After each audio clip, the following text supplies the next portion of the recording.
Okay, we really weren't kidding. Our next speaker is Eliezer Yudkowsky. He is a research fellow at the Singularity Institute and a leading researcher on recursive self-improvement. His novel approach to AI safety, called Friendly AI, emphasizes the structure of an AI's ethical processes and high-level goals, which is in contrast to the usual approach of seeking the right fixed set of rules for an AI to follow. In 2001, he published the first technical analysis of motivationally stable goal systems called Creating Friendly AI, the Analysis and Design of Benevolent Goal Architectures. He has also published papers on evolutionary psychology, the role of cognitive biases in global risk assessment, and how artificial intelligence could be a positive and/or negative factor in global risk. Today, he will give an overview of important open problems and research directions in Friendly AI. Please welcome Eliezer Yudkowsky.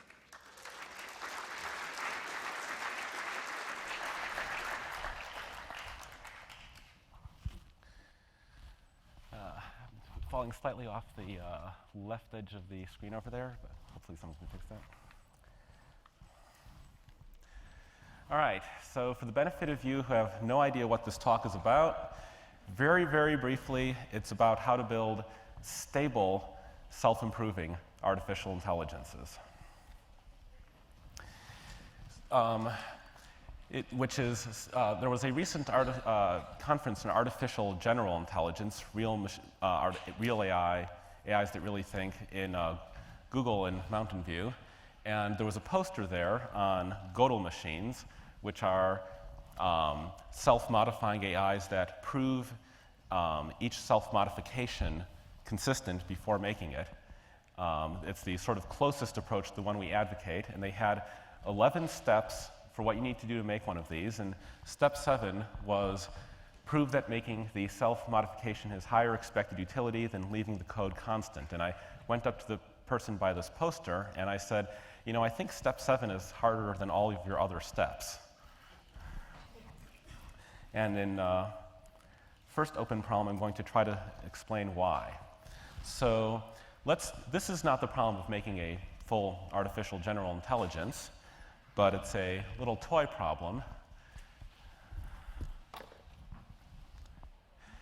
And let's say you've got a barrel that's 1/4 diamonds, 3/4 circles, 90% of the diamonds are red, 80% of the circles are blue. A random object is chosen from this barrel. You're told whether it's red or blue. You have to guess whether it's a diamond or a circle. If you guess correctly, you get $10. If you guess incorrectly, you get nothing. So, problem. Prove that guess diamond if red, guess circle if blue is a better strategy than always guess circle. And yes, we will be getting to more difficult problems shortly. I just wanted to introduce everything in the correct order. One very bad answer you could give to this problem is the environment is uncertain, so nobody can prove anything. I mean, what if you see red and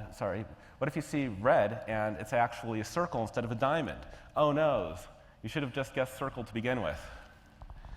An even worse answer is mere logic can't solve problems like this. You've got to use intuition. The correct, or as we like to say in the field, Bayesian answer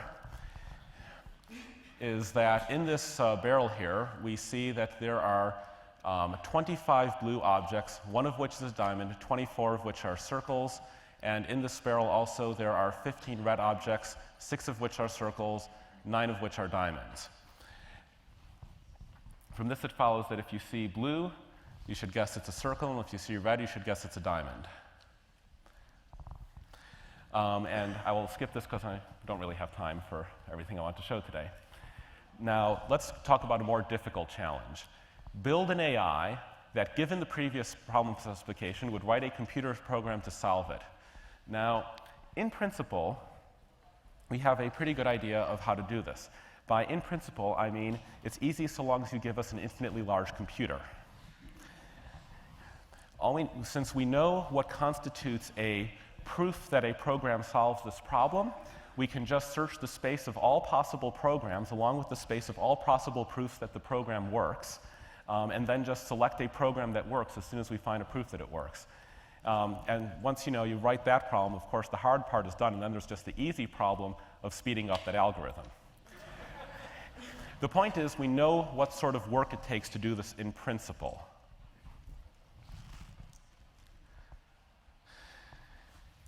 Let's take it up another level of meta.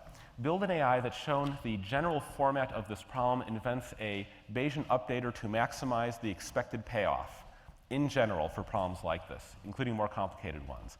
It may not look like this, but we've actually just taken a quantum leap upward in the complexity of what sort of reasoning you need to do to understand this problem.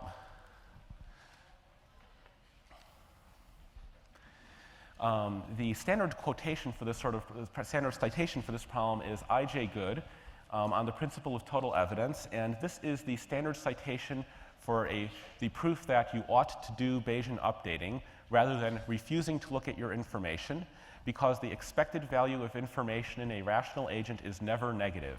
That is, you are never worse off on average because you updated on the evidence. It's easy to see this for any particular case, but the general proof is actually quite difficult. Or actually, pardon me, the general proof is actually quite simple, but it looks quite simple in retrospect, but it was actually 10 years between when the problem was posed in a sort of vague form and when I.J. Gödel put it into its exact present form and solved it, which is why he is the citation and not the 17 distinguished philosophers of science who previously replied to the vague form of the question, why should we bother to update on the evidence anyway? It's actually worth noting that 10 years passed between the question, why should we update on the evidence, and a precise mathematical answer to it, because you occasionally hear people say, we don't need to start on friendly AI yet, it's too early. Well, every time you read a math textbook and there's this one equation with a citation time of 1957, and then there's another citation with a citation time of 1957, it means that 10 years passed between equation 1 and equation 2.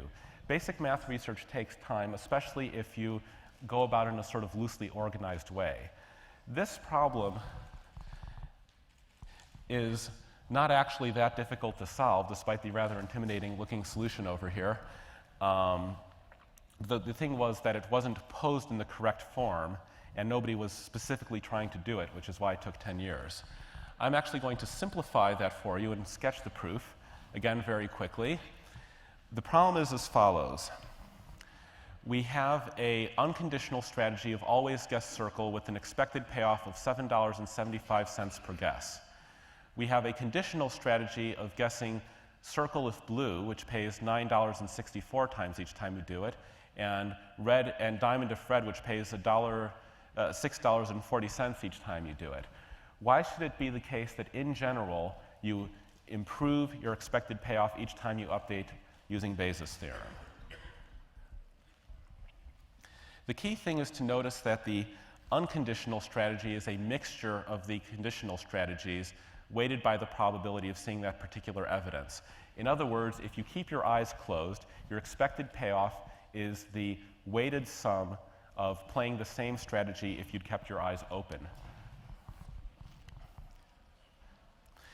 This in turn means that you can view the conditional strategy as picking the maximizing element of each row, whereas the unconditional strategy, you have to pick a single column. And since picking the maximizing element of each row is greater than picking the maximizing column, that is the core of I.J. Gödel's proof. And this is just a very small kind of the part of the math that would go into step 7 of a Gödel machine, where you're trying to prove that your modifications you make to your strategies increase expected utility. And again, note that even though this is very simple mathematically, the standard citation for the answer comes 10 years after the standard citation for the question. Not necessarily because it's super difficult mathematically, but just because math actually does take 10 years if you're not sort of asking the right questions to start with and focusing specifically on the correct avenue for the answer. But with that proof in hand, we can see that the challenge of building a program which executes Bayesian updates in general it involves more sophisticated math, but is nonetheless still straightforward given infinite computing power compared to just solving that one particular problem. So let's take it up another step of meta and ask how you build an AI that builds an AI that builds an expected utility maximizer.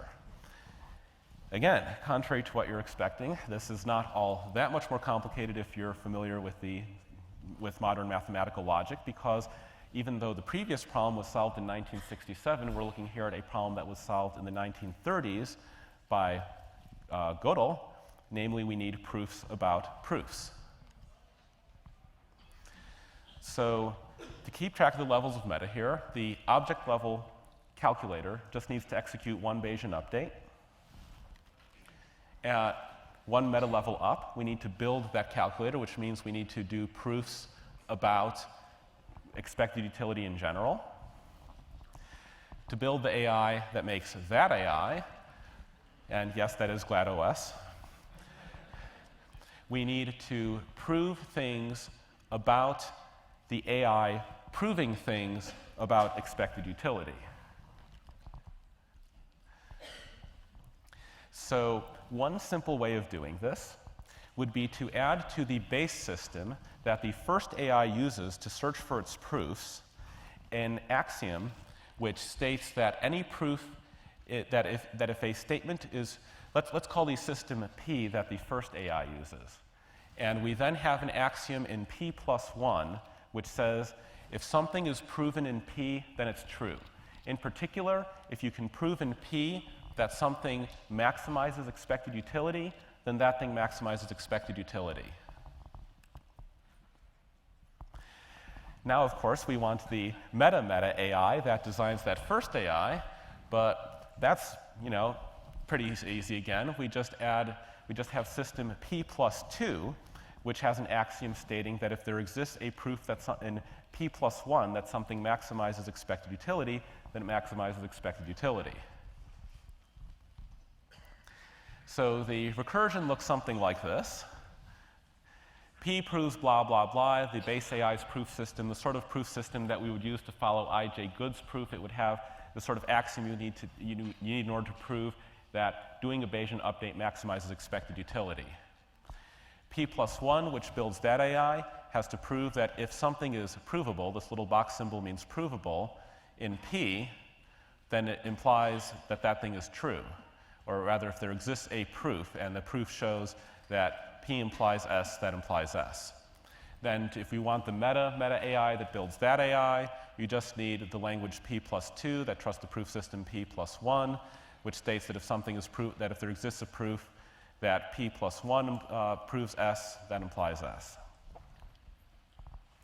Now, of course, what we really want, this is step 7 on that poster with 11 simple steps to build a Gödel machine. What we really want is a system which can prove that modifications of itself improve expected utility,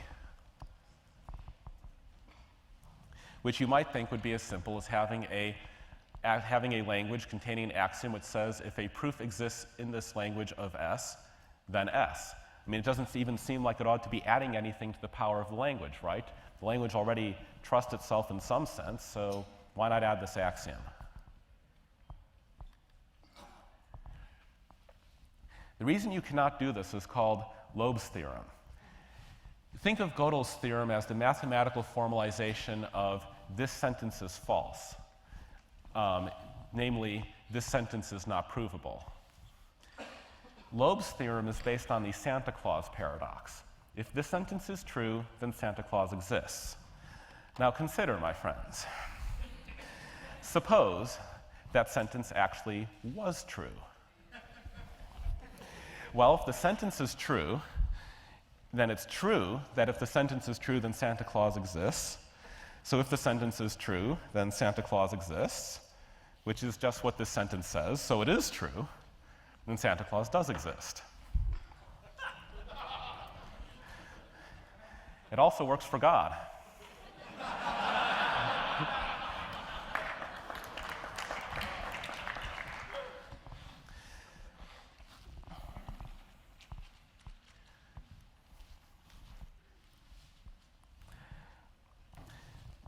So the mathematical formalization of this is if the language P proves this sentence, then C. In other words, you have a recursive statement L, which is encoded using a fancy trick called diagonalization, saying that if P proves L, that implies C. Now, you can always state this lobe sentence L over here. You can't always prove it, but you can always state it. And it's usually easy to show in P, like any language which extends piano arithmetic will show that if system P proves this sentence, system P will also prove C, which means that if P also proves the statement, if P proves C, then C, then we combine that with provability of L implies provability of C to get provability of L. With the statement provability of C implies C, and we get provability of L implies C, which is L, and then we get C. So Loeb's theorem says that if P proves, if C is provable, then it is true, then you can use this to directly prove C immediately. For example, you might want to have a language which says, well, if I can prove a statement of the form x plus y equals z, then x plus y equals z. But if you have it in general, you also have if I can prove 2 plus 2 equals 5, then 2 plus 2 equals 5, from which we can directly obtain 2 plus 2 equals 5. This is bad because 2 plus 2 does not equal 5. So you are allowed to have a proof system P that proves a statement S. You can have a proof system P plus 1 that includes a general schema for the provability of S in P implies S. You can have P plus 2, which says anything you can prove in P plus 1 is true. You can have P plus omega, which says for any finite n, if you can prove this in P plus n, then it is true. And you can have P plus omega plus 1, which, as you might guess, says if you can prove something in P plus omega, it's true. What you can't have is the language which contains a self-referential axiom saying if a proof of S exists in this language, then it is true. So we can solve the problem of building an AI that builds an AI that builds an AI that builds an AI that builds an AI that builds an AI, pretend I just kept on talking for a billion years, that builds an AI that builds an expected utility maximizer. What we want to do is have an AI that rewrites itself directly. Marcello Harrishoff and I once spent a summer sort of like messing around with paper toy systems, trying to figure out exactly what Loeb's theorem was saying we couldn't do, and if there was any way to bypass it. We came up with a couple of cheap tricks. We didn't solve the core problem. An example of a trick that doesn't work is you can't have P0 proves P minus 1 sound, P minus 1 proves P minus 2 sound, and that would allow an infinite descending sequence of self-modifications, because you can prove in P0 that if there exists a proof of S in P minus 1, then you can map it onto a proof in P0. So this is an open problem of friendly AI. We do not know how to solve this problem. We do not know how to describe, even in principle, given infinite computing power, how to build an AI that could completely rewrite itself without decreasing the amount of trust it had in math every time it executed that self-rewrite. You might ask, why not just have P plus 2 to the 1024th power, or something else that would outlast the expected age of the universe? One sort of answer would be, well, what if we invent some new physics and find some way to outlast the expected age of the universe, and then our civilization dies because its central AI broke down? Another answer is that a sort of like deeper answer is that you will run into a version of this problem anytime the AI notices it has a proof in memory. And if it's a fully reflective AI that has full access to its own source code and reasons about its own source code, the AI is going to ask itself, wait a minute, just because I remember proving this theorem, why should I trust it? I mean, just because something is proven in my base language doesn't mean that it's true. And the deepest answer is that a conundrum like this tells us that there are things we don't really understand yet about self-modification, that we do not understand the math of an AI modifying itself even in principle, as well as we understand, well, here's the game tree of chess. You can reach this position from that position. We understood how to solve chess in principle, given infinite computing power, a long time before we could solve chess in practice. This is a problem we don't understand in principle. All right, next open problem of friendly AI. Say I have 10 minutes left. The prisoner's dilemma. I hope you have all heard of the prisoner's dilemma. Actually, I see that I messed up this particular slide over here. But the logic of the prisoner's dilemma is that if both sides defect, they each get $1. If both sides cooperate, they each get $100. And you always get $1, and keeping the opponent's move fixed, you always get $1 more for defecting than for cooperating.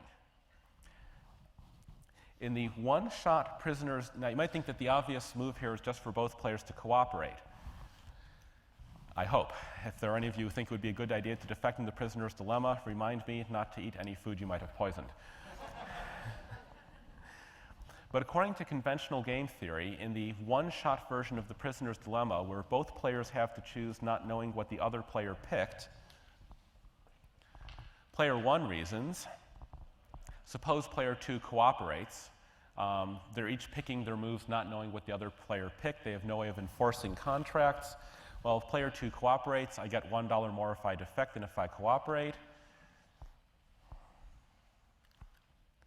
If player 2 defects, I get $1 more if I defect than if I cooperate. Clearly, I ought to defect. And now that I've shown you this logic, you know that if player 1 and player 2 are the same sort of decision agent, well, probably player 2 is going to decide exactly the same thing for exactly the same reasons and decide to defect as well. So we end up in the $1 payoff instead of the $100 payoff. Now, in real life, people have a remarkable tendency to both cooperate and end up with $100 apiece, even in sort of more, even sort of tougher versions of this game where this is $2 and $2 and this is $3 and $3 or something like that.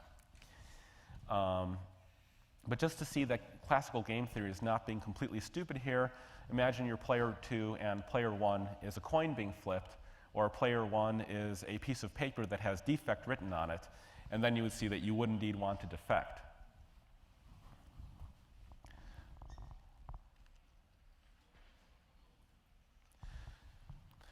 Now, you might think, well, maybe you ought to realize, well, the other player's probably using pretty much the same line of reasoning as I am. They'll probably decide pretty much the same thing I'm deciding. So I'll cooperate, and then player 2 will probably decide the same thing, and we'll both end up getting $100. Douglas Hofstadter proposed something like this informally in a Metamagical Themas article. He called it superrationality, a term I would actually object to. For there is nothing above rationality.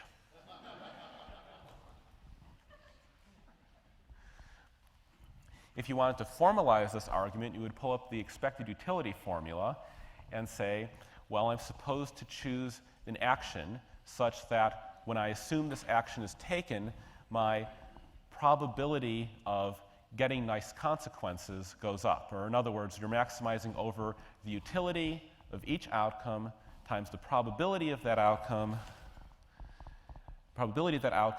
given that action. Now, if you were considering the prisoner's dilemma for the first time in your life and you didn't know whether you're going to cooperate or defect, as soon as you realized you're going to cooperate or as soon as you realized you're going to defect, you would probably realize that the other person would do the same thing.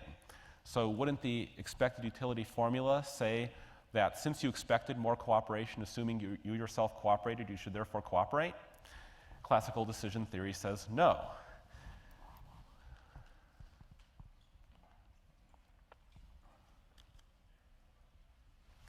Due to something called the smoking lesion problem. This was a thought experiment that was very influential in the modern formulation of decision theory.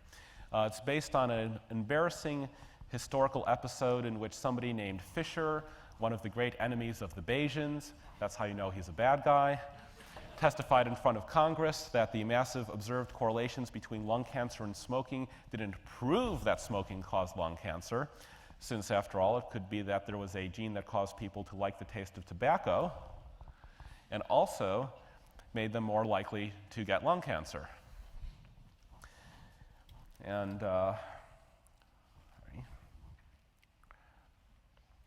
hence the saying, correlation doesn't prove causation, but it points a finger and makes suggestive eyebrow wiggling motions, saying, as if to say, look over there.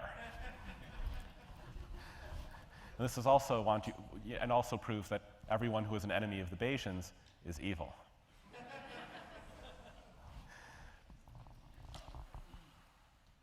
So the idea here is that suppose this was actually true. It's a bit of a confusing example, but it's also a standard example, so I'm going to use it. Suppose it's actually true that that smoking does not cause lung cancer directly. There's just this genetic lesion which causes some people to enjoy the taste of tobacco and also get lung cancer. Should you decide to smoke, it can't cause you to develop lung cancer, but presents you with the bad news that you're statistically more likely to have this genetic lesion. Clearly, in this case, not in real life, you would ought to smoke because it can't actually make you get lung cancer. Now, why is this going backward? There we go.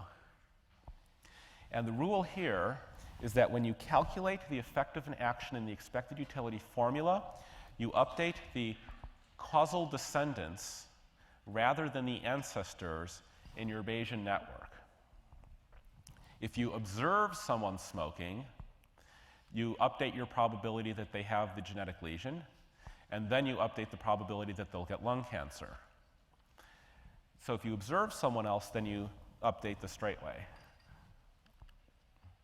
But if you imagine choosing to smoke, then you modify the Bayesian network by severing this little link over here, and you only update the probability that you will enjoy the delicious, harmless taste of tobacco rather than the probability that you have your genetic lesion, since, of course, smoking can't affect that one way or the other.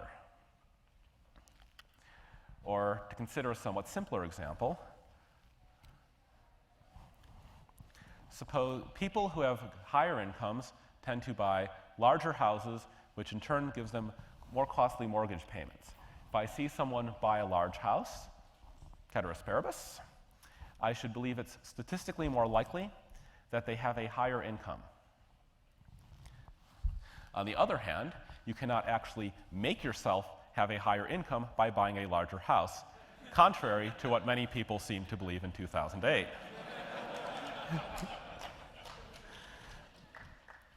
So the general rule in classical decision theory is that you calculate the expected utility of an action by looking at the effects descending from an action without updating the probabilities of the parent causes,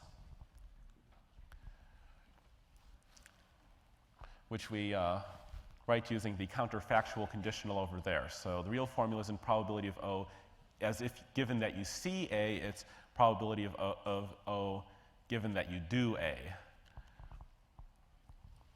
And in the prisoner's dilemma, well, there is some sort of background probability that rational agents are cooperative, but according to classical decision theory, you can't make the other agent be cooperative by cooperating yourself. You are only supposed to do that which physically causes good things to happen, therefore defect. And it was generally believed that it was impossible to write out a general computation, a general decision formula that's the same in all cases, which would cooperate on the one-shot prisoner's dilemma without also buying larger houses in order to have higher incomes.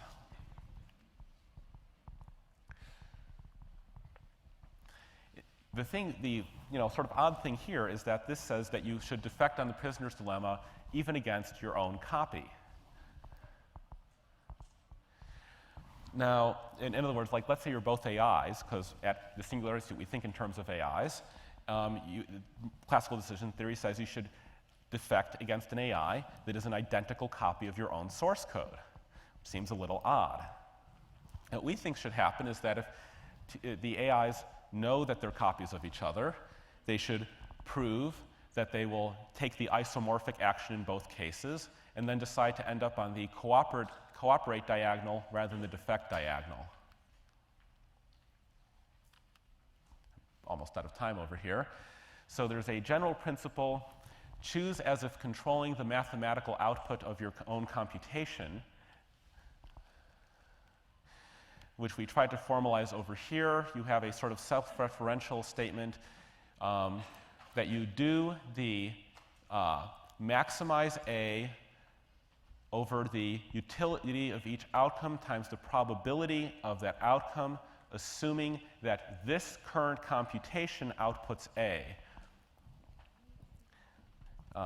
And I had a bit more I want to say about this in Newcomb's problem, and how you can, if you have our type of decision agent working with a classical decision agent, it can blackmail it and take its lunch money. But I'm actually just going to go ahead and skip to some of the open problems in timeless decision theory, like proving a blackmail-free equilibrium among timeless strategists, avoid proving contradiction inside the formula there, better formalize the hybrid of causal and mathematical inference, and here are all the other open problems in friendly AI I totally didn't get to in this talk, and I'm now totally out of time, so maybe they'll gong me off the stage and maybe they'll give me time for one question, or take one question. Anyone have a question? Oh.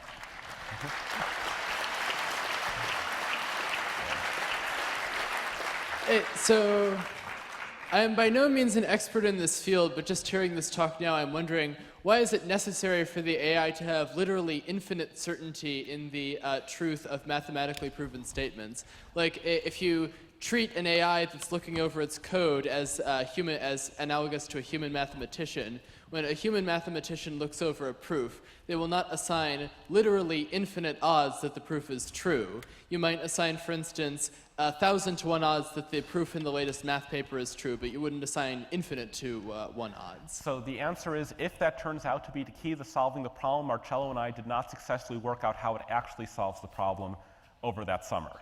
So it could be the key, but if so, we didn't find it, and we did look in that particular place. Do we have time for one more question, or one more question? Okay, someone over there had their hand raised. Well, wait for the mic so it's on the historical record. Thank you very much. Do you think construction of AIs ought to wait until these issues are resolved? Okay, so part of the part I had to skip over was the part where I tried to explain how if you start out with the wrong decision theory, it does not actually self-repair. It turns into a different thing that's actually still wrong. It's not reflectively consistent, but when it repairs itself, it doesn't heal. And if you build an AI using the wrong decision theory, and it runs into another AI that uses a better decision theory, the better AI can use blackmail to take all of your AI's lunch money by threatening to blow up the universe unless the first AI gives us its lunch money. So there are penalties to just building an AI with the wrong decision theory. And if you build an AI that doesn't preserve its utility function through lots of self-modification, there's an even larger penalty, which is that it just kills you directly because its utility function ends up as some completely odd thing that isn't quite what you had in mind. So do I think it ought to wait? I think that realistically speaking, they won't wait. I mean, I've talked to these people. And so I just like to run off and solve the problems ourselves very quickly before they go ahead and do things anyway, which they will. And that would be my answer to that, and that's pretty much what the Singularity Institute is indeed all about. And I'm out of time. Great job. You need the plug? That's fine.